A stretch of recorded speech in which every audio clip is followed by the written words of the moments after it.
Hello students, welcome to my wave physics class. Next question. A charged particle moves through a magnetic field perpendicular to its direction. Then A. Linear momentum changes. B. Kinetic energy remains constant. C. Both A and B. D. Both linear momentum and kinetic energy vary. Question हमारा यहाँ पे कर रहा है कि एक charge particle वह moves जो कर रहा है वह मैग्नेटिक फील्ड के पेंडिकुलर कर रहा है।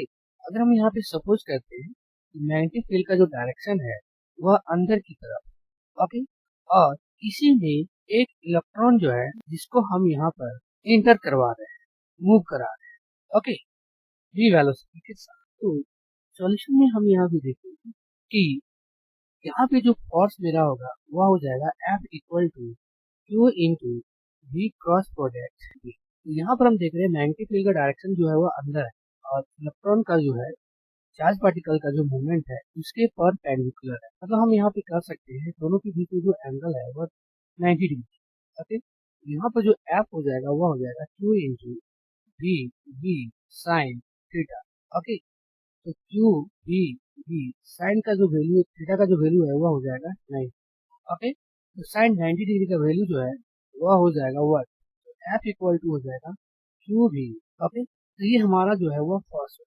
अब यहाँ पे देखना हमारा ये है कि इलेक्ट्रॉन जब यहाँ पे मूव करता है तो यहाँ पे क्या होगा कि ये इलेक्ट्रॉन जो है वह सर्कुलर पाथ में जो है वह मूव करने लगता है इस डायरेक्शन। क्योंकि यहाँ पे अगर हम right hand thumb rule use करेंगे तो मैग्नेटिक फील्ड का जो डायरेक्शन है वह अंदर है और इलेक्ट्रॉन का जो वेलोसिटी है वह इस डायरेक्शन में। तो यहाँ पर जो फोर्स का डायरेक्शन हो जाएगा वह अंदर सेंटर की तरफ होगा इस तरह से। तो यहाँ पर ये जो इलेक्ट्रॉन है वह हमारा क्या करेगा, सर्कुलर पाथ में जो है वह मूव करना स्टार्ट करता है। तो यहाँ पर हम देखेंगे कि जब ये सर्कुलर पाथ में मूव करने लगेगा तो इसका मतलब हम कह सकते हैं कि यहाँ पर जो वेलोसिटी है वह वेलोसिटी जो है वह हमारा चेंज होगा। और वेलोसिटी चेंज हमारा इसलिए होगा क्योंकि यहाँ पर जो है इसका डायरेक्शन जो है वो चेंज है। डायरेक्शन का चेंज हो रहा है इसीलिए हमारा वेलोसिटी भी क्या हो रहा है, चेंज हो रहा है। और जब यहाँ पे वेलोसिटी हमारा चेंज हो जाएगा तो इसका मतलब हम यहाँ पे कह सकते हैं कि हमारा जो लीनियर मोमेंटम है वो हमारा चेंज हो। Linear momentum change. अब यहाँ पे हम देखेंगे काइनेटिक एनर्जी। तो यहाँ पे अगर हम काइनेटिक एनर्जी को देखना चाहते हैं तो हम यहाँ से वर्क निकाल के देखते हैं। वर्क इक्वल टू होता है F डॉट S और ये होता है कॉस थीटा। तो कॉस थीटा का जो वैल्यू यहाँ पे है वह तो हमारा 90 डिग्री है। अब देखिए यहाँ पे जब हम पुट कर देंगे F डॉट S और ये हो जाएगा कॉस 90 डिग्री।